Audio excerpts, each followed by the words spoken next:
Hello students. आज के इस वीडियो में हम बात करेंगे लॉगरिथम के बारे में। ये टॉपिक अपने आप में एक बहुत इंपॉर्टेंट टॉपिक है। द रीज़न इज़ क्योंकि क्लास 11th और क्लास 12th के दोनों के एनसीईआरटी की बुक में इसका कोई जिक्र नहीं है, मतलब इसके बारे में कुछ भी बताया नहीं गया है, बट इसकी एप्लीकेशंस बहुत जगह यूज़ में आती है।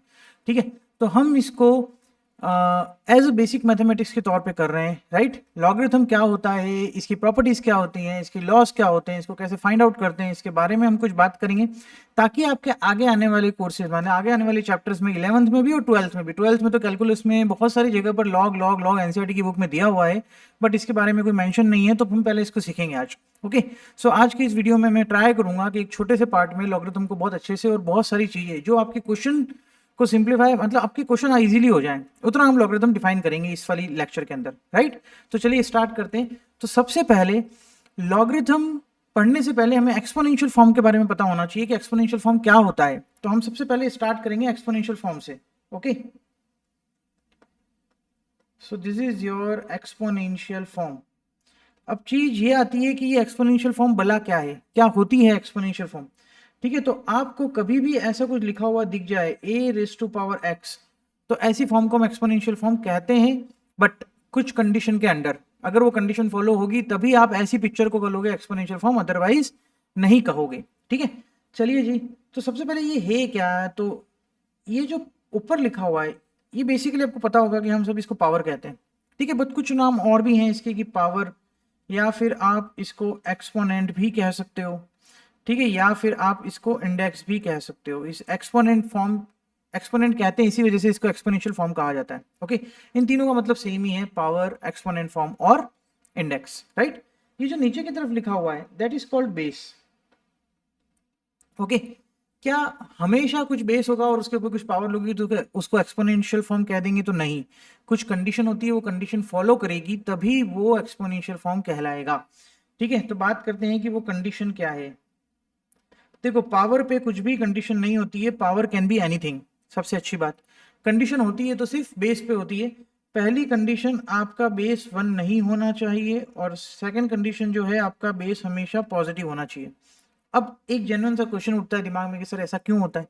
ठीक है, अब मुझे बताओ कि अगर मैं बेस 1 ले लेता हूँ, इसका उल्टा लेके चलते हैं। अगर मैंने बेस 1 ले लिया, बेस 1 ले लिया तो 1 raise to power anything is 1, तो आपका ग्राफ एक कांस्टेंट बनता है, और कांस्टेंट ग्राफ कभी भी कोई डेटा या कोई इन्फॉर्मेशन कंटेन नहीं करता, इस वजह से हम इसको नहीं लेते हैं। ठीक है, सेकंड चीज, अगर मैं ए पॉजिटिव नहीं लेता हूँ, कुछ नेगेटिव ले लेता हूँ, तो मैं एक एग्जांपल के तौर पे बता रहा हूँ, मैं इसको भी रब कर दूंगा, जैसे कि -2 की पावर 1, तो आपका -2 आएगा, फिर -2 की पावर 2 आपका 4 आ जाएगा, फिर -2 की पावर 3 आपका -8 आ जाएगा। तो ये जो ग्राफ होता है ना, वो डैम्प्ड ग्राफ बनता है। आई मीन टू से, इस ग्राफ के बारे में कुछ ऐसे बात करोगे कि 1 पे -2 आ रहा है, फिर 4 जाएगा, फिर -8 आएगा, फिर ये ऊपर, कुछ इस तरीके से ग्राफ बनता है। ठीक है, which is not allowed, that is also not include any information, that's why ये भी हम नहीं लेते हैं। ओके, सो मैथमेटिक्स में ये दो ग्राफ कुछ ज़्यादा इंपॉर्टेंस नहीं रखते हैं। ठीक है, constant graph and damped graph, that's why. Okay, so हटाते हैं इसको। क्लियर? तो अगर ये दोनों कंडीशन होगी तभी वो एक्सपोनेंशियल फॉर्म कहलाएगा, अदरवाइज वो एक्सपोनेंशियल फॉर्म नहीं कहलाएगा। अच्छा, अगर मैं आपसे एक क्वेश्चन पूछूं कि ये दोनों कंडीशन फॉलो हो रही है, ठीक है, और इस चीज को अगर हम n ले लेते हैं, तो n के बारे में कुछ कमेंट कर पाओगे? n के बारे में एनीथिंग? ठीक है, आप सोचो, पॉजिटिव नंबर a पॉजिटिव है अपना, है ना। एक एग्जांपल ले लेता हूं मैं, a को ले लेता हूं 2 रेज़ टू पावर x। ठीक है, a तो अपना पॉजिटिव है ना। अब x can be anything, it can be any negative number, it can be any positive number, it can be rational, irrational, x can be any real number. Real number को अपन किससे represent करते हैं? r से represent करते हैं। तो ये चीज ध्यान रखना कि x belongs to any real number, x कुछ भी हो सकता है। ठीक है, तो अगर आप x पॉजिटिव लोगे, ठीक है, मतलब 2 रेज़ टू पावर कुछ पॉजिटिव नंबर लेंगे तो ये क्या आएगा? पॉजिटिव ही आएगा।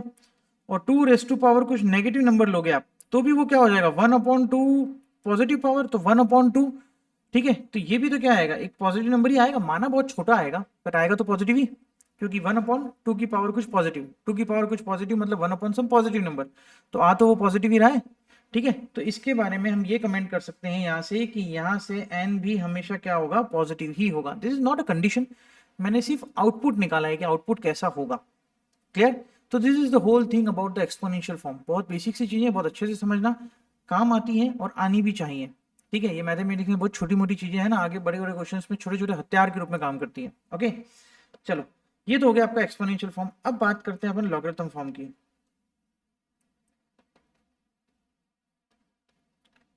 Logarithm form, okay.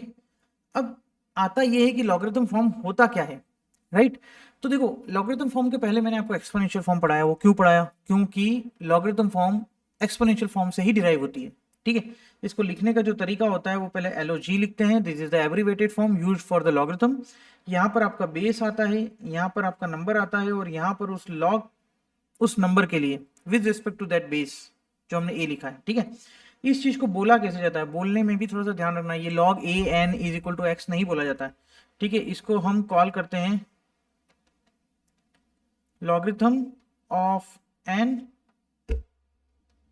To the base a is to the base a, जिस बेस के भी रेस्पेक्ट में निकाल रहे हो, इज इक्वल टू x। इस तरीके से कॉल किया जाता है इसको, देखिए logarithm of n to the base a is equal to x। अच्छा, एक्सपोनेंशियल फॉर्म से ही ये बना है, ठीक है। दोनों ही आपस में इंटरकन्वर्टिबल होती है। आप एक्सपोनेंशियल फॉर्म को लॉगरिथम फॉर्म में कन्वर्ट कर सकते हैं और लॉगरिथम फॉर्म को एक्सपोनेंशियल फॉर्म में कन्वर्ट कर सकते हैं, ठीक है। अच्छी बात यह है कि लॉगरिथम फॉर्म से एक्सपोनेंशियल फॉर्म में कन्वर्ट करना इज क्वाइट इजी। जैसे कि इसकी ये power is equal to this, ये हो गया आपका एक्सपोनेंशियल फॉर्म में कन्वर्ट। क्या लिखा मैंने? a raise to power x is equal to n, जो मैंने एरो बनाया है a raise to power x is equal to n, तो ये आपका एक्सपोनेंशियल फॉर्म में कन्वर्ट हो गया, है ना। तो हम जब भी लॉगरिथम को वैल्यू को सॉल्व करेंगे कुछ स्टैंडर्ड कुछ स्पेसिफिक वैल्यूज के लिए, सब वैल्यूज के लिए लॉगरिथम निकालना मैनुअली पॉसिबल नहीं है, राइट। या तो आपको कैलकुलेटर यूज करना पड़ेगा या फिर आपको लॉगरिथम की टेबल यूज करनी पड़ेगी। वो टेबल को रीड करना आना चाहिए, ठीक है। बट कुछ बेसिक जो स्टैंडर्ड चीज हैं, जो स्टैंडर्ड वैल्यूज हैं, जो स्टैंडर्ड नंबर्स हैं, उनके लिए मैं लॉगरिथम कैसे फाइंड आउट करते हैं वो भी हम डिस्कस करेंगे। क्लियर? ठीक है। इस फॉर्म को आप इसमें भी ले जा सकते हो और इस फॉर्म को आप इसमें भी ला सकते हो। मतलब लॉगरिथम फॉर्म और एक्सपोनेंशियल फॉर्म आपस में इंटरकन्वर्टिबल होती है। अभी मैंने आपको बताया कि जो लॉगरिथम फॉर्म है वो कहाँ से बनी है? एक्सपोनेंशियल फॉर्म से बनी है। तो ऑब्वियस सी बात है, एक्सपोनेंशियल फॉर्म में कुछ कंडीशन थी तो यहाँ पर भी तो लगेगी, है ना। तो यहाँ पर भी कुछ कंडीशन होती है, उसकी हम बात करते हैं। अब एज सच लॉगरिथम फॉर्म आया कहाँ से है? लॉगरिथम फॉर्म आपका एक्सपोनेंशियल फॉर्म से ही आया है। तो वो वाली कंडीशन तो यहाँ लगेगी ही लगेगी। पहली तो यहाँ का बेस भी 1 नहीं होना चाहिए, दूसरी यहाँ पर भी बेस पॉजिटिव होना चाहिए, और जो तीसरी कंडीशन है वो क्या है आपका कि ये वाली चीज हमने पढ़ी थी एक्सपोनेंशियल फॉर्म में कि n हमेशा पॉजिटिव होता है। तो यहाँ पर भी कंडीशन के तौर पे ये काम करेगी कि लॉगरिथम हमेशा पॉजिटिव नंबर के लिए ही डिफाइन होता है, नेगेटिव नंबर के लिए लॉगरिथम डिफाइन नहीं होता है। क्लियर चीज? ये बात अच्छे से समझ में आ गई? ठीक है, लॉगरिथम हमेशा पॉजिटिव नंबर के लिए डिफाइन होता है। इफ समवन आस्क यू बेटा इसकी वैल्यू निकालो, तो गलत है, ये नेगेटिव नंबर के लिए लॉग डिफाइन नहीं होता है। क्लियर? ठीक है, इतना सा ध्यान रखना एक तो।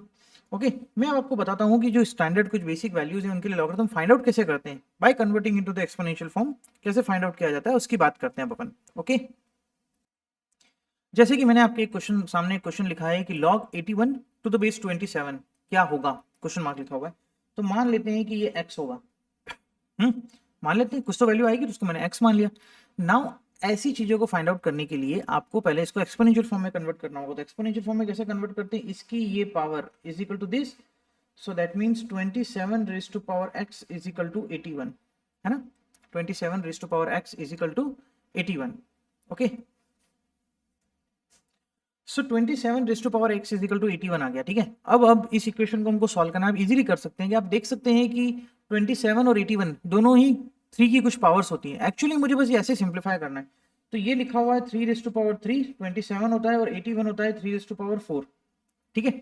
अब इसको अगर हम आगे सॉल्व करते हैं, मैं यहीं पर सॉल्व कर रहा हूँ, ठीक है। तो it will become 3 raise to power 3x is equal to 3 raise to power 4। अब इक्वल टू के दोनों तरफ बेस सेम है तो पावर भी सेम होगी।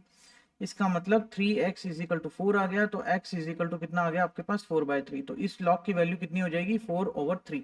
तो this is how you can solve such type of question. अब अगर मैं 27 की जगह 26 लिख देता तो नहीं सॉल्व कर पाते बेटा। मैं वही बोल रहा हूँ कि कुछ स्पेसिफिक नंबर्स के लिए ही लॉग सॉल्व कर पाओगे, जब कुछ रिलेशन मेंटेन होगा तब ही फाइंड आउट कर पाओगे, ऐसे नहीं कर पाओगे। फिर आपको लॉगरिथम टेबल पे जाना पड़ेगा और फिर वो बहुत लंबी रामायण है, इतना अभी आपके उसमें नहीं आता है। ओके, आपको सिर्फ कुछ ही सिंप्लीफाइड जो स्टैंडर्ड वैल्यूज हैं उनके लॉगरिथम फाइंड आउट करना आना चाहिए।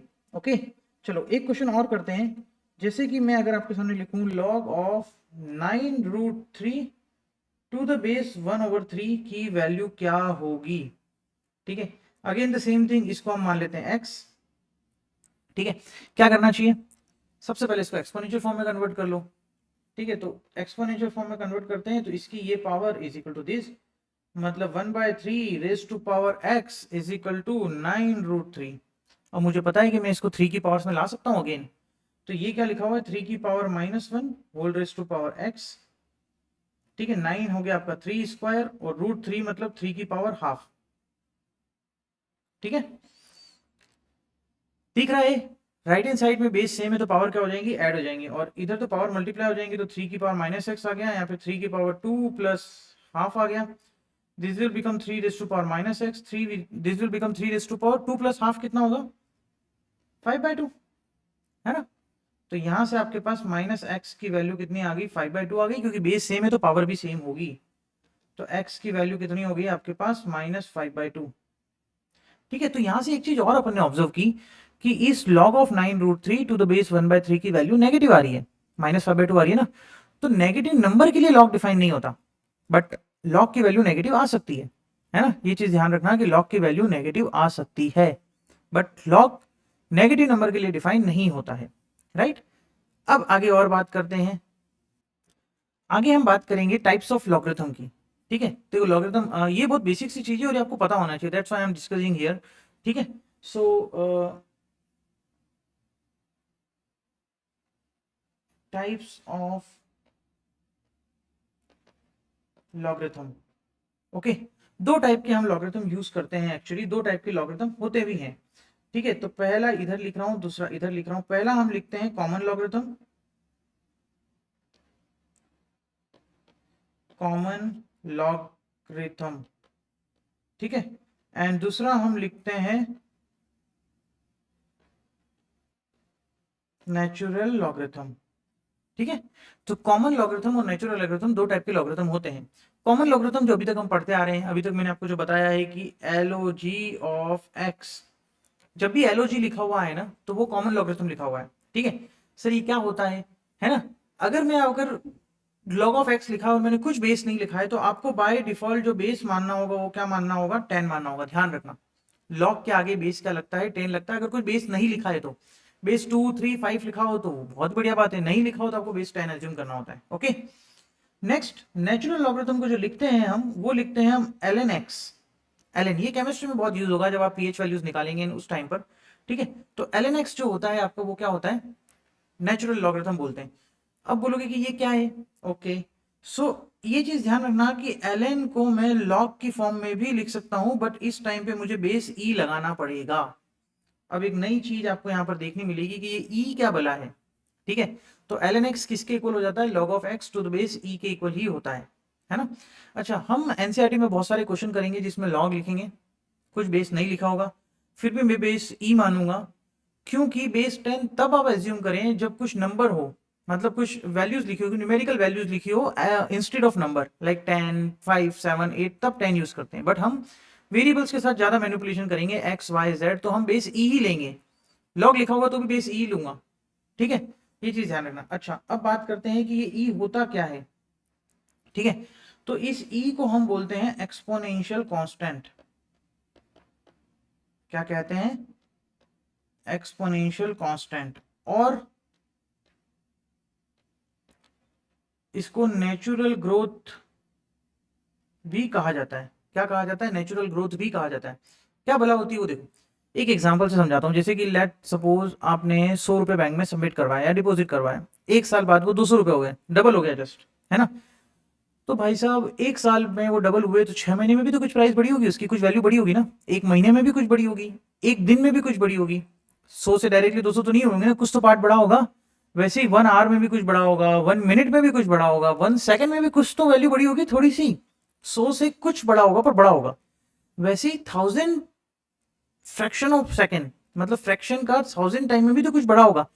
तो जब मैथमेटिशियन ने इसको अच्छे से ऑब्जर्व किया और फाइंड आउट किया तो वो देखा कि जो ग्रोथ हो रही है वो इस ई से हो रही है, और इस ई की अप्रोक्सीमेट वैल्यू होती है 2.7124, ठीक है, 128 428 लाइक कुछ होता है ना। जैसे कि पाई की वैल्यू भी एक नॉन टर्मिनेटिंग नंबर आता है ना, बट उसको अप्रोक्सीमेट क्या यूज कर लेते 3.14। वैसे ही एक्सपोनेंशियल कांस्टेंट की भी एक नॉन टर्मिनेटिंग नंबर आता है, बट अपन इसको कैलकुलेशन में 2.71 यूज करते हैं। ये अप्रोक्सीमेट का साइन है ना कि 2.71 यूज करना है। तो मैथमेटिशियन ने यही ऑब्जर्व किया कि जो ग्रोथ हो रही है ना, वो 2.71 अप्रोक्सीमेट इस रेट से बढ़ रहा है। आपके नेल्स, अगर आपने नेल्स नहीं काटे एक महीने तक तो वो बड़े बढ़ जाएंगे, वो तो उसका एक दिन में भी तो कुछ बड़े होंगे, एक घंटे में भी तो कुछ बड़े होंगे। तो वो जो बढ़ने की रेट है ना, वो यही होती है 2.71। ओके, इसी को बोलते हैं नेचुरल ग्रोथ और इसी को बोलते हैं एक्सपोनेंशियल कांस्टेंट। ओके, ई की वैल्यू होती है 2.71। अच्छा, मैथमेटिशियन ने ये तो फाइंड आउट कर लिया कि ई होता है, तो अब उनका इंटरेस्ट आया ई स्क्वायर में भी आया, ई क्यूब में भी आया, ई की पावर 4 में भी आया, सब में इंटरेस्ट आया। तो उन्होंने क्या कर दिया, एक फंक्शन बना दिया, F of x is equal to e raise to power x, एक फंक्शन बना लिया। ठीक है, इसी को बोलते हैं एक्सपोनेंशियल फंक्शन। ठीक है, इसी को क्या कहा जाता है, एक्सपोनेंशियल फंक्शन।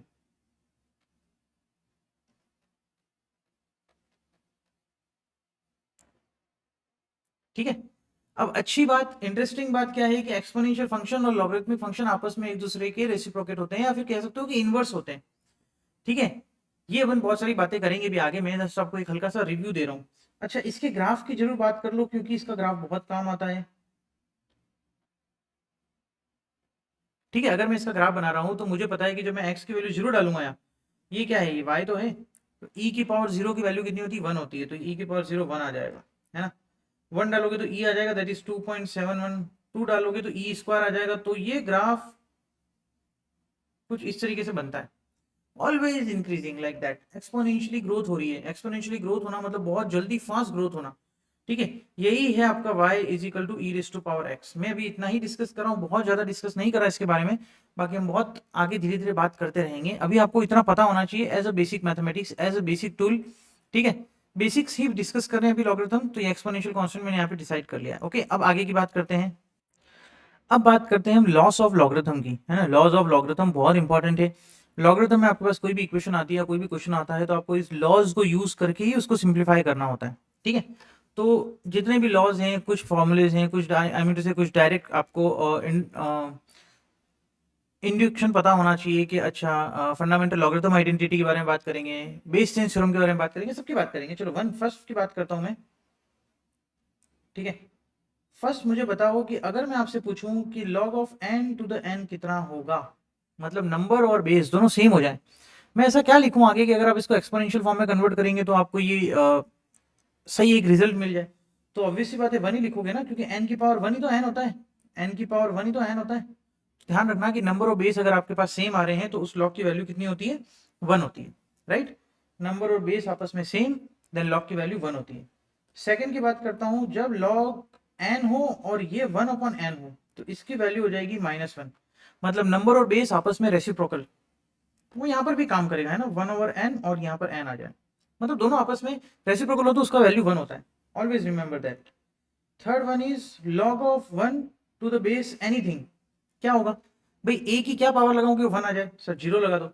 तो ये चीज ध्यान रखना कि log ऑफ 1 की वैल्यू कितनी होती है, ऑलवेज 0। फलाना is the base, what ever is the base, that doesn't matter, log of 1 हमेशा क्या होगा, आपका 0 ही होगा। चंगा, ठीक है, आगे की बात करते हैं। एक चीज ये ध्यान रखना कि होल बेस और log of n to the base a, ये वैल्यू n के इक्वल ही होती है। मतलब एक्सपोनेंशियल का बेस और log का बेस, देखो एक्सपोनेंशियल फॉर्म लिखी हुई है a raise to power something, तो एक्सपोनेंशियल का बेस तो a हो गया ना, और log का बेस भी a है, दोनों बेस सेम हो जाते हैं तो जो log का नंबर होता है वही आ गया। तो इसको बोलते हैं फंडामेंटल लॉगरिथम आइडेंटिटी। नाम है, आपको तो आइडेंटिटी याद होनी चाहिए बस। नाम आया तो लिख दिया कि fundamental identity, fundamental logarithm identity इसको हम कहते हैं। ठीक है, fifth one. Okay, fifth one, यहां से थोड़ी सी इंपॉर्टेंट चीजें स्टार्ट होगी, ध्यान से सुनना। मैं अगर आपको बोल रहा हूं कि log of m to the base a plus log of n to the base a, दोनों log ऐड हो रहे हैं, बीच में प्लस है इसलिए ऐड हो रहे हैं, और दोनों का बेस सेम है, नंबर डिफरेंट है, तो you can multiply that number. और ये उल्टा भी चलता है, मतलब log ऑफ mn लिखा हो तो आप उसको सेग्रीगेट भी कर सकते हो। ठीक है, ये चीज समझ में आ गई।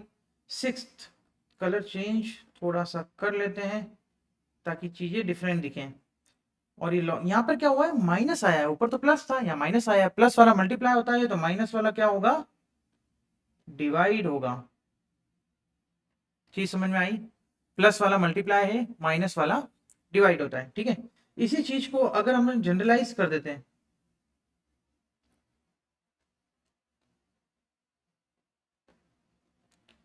जनरलाइज कर रहा हूं तो मैं आपसे पूछ रहा हूं log of mn upon OP to the base a, इसको आप एक्सपांड करो तो आप कैसे करोगे, क्या लिखोगे? सबसे पहले डिवीजन में है तो log of mn minus log of OP, है ना, बेस तो a ही रहेगा, राइट।